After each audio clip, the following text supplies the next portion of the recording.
C'est Emmanuel qui, en 2006, a l'idée de planter du Miscanthus giganteus en Eure-et-Loire, une plante aux nombreuses qualités.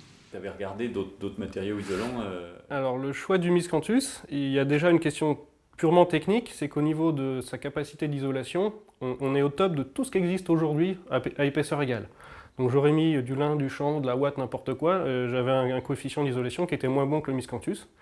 Et le coût de revient du Miscanthus, il est 10 fois moins cher que tous les autres isolants qu'il y a sur le marché actuellement. L'hiver dernier, Dominique a consommé 1 stère de bois pour chauffer 200 mètres carrés. Les poutres d'ossature, c'est des poutres en 45-220 comme ça, qui sont tous les 60 cm debout. Entre les deux, c'est complètement rempli de Miscanthus, qu'on voit ici dans la maquette. Et on a de chaque côté un panneau de particules de bois aggloméré de 12 mm, qui est par pluie à l'extérieur et par vapeur à l'intérieur.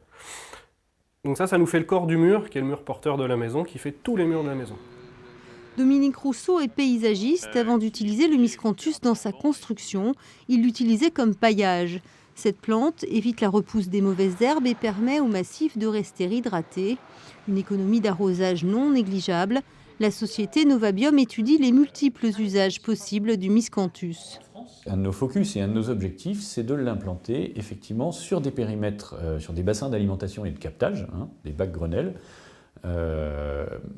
de façon à protéger la ressource en eau. Si on implante du Miscanthus le long de ces vallées sèches, le Miscanthus va servir de tampon quelque part et va donc empêcher cette eau de ruisseler et de partir dans la nappe encore une fois.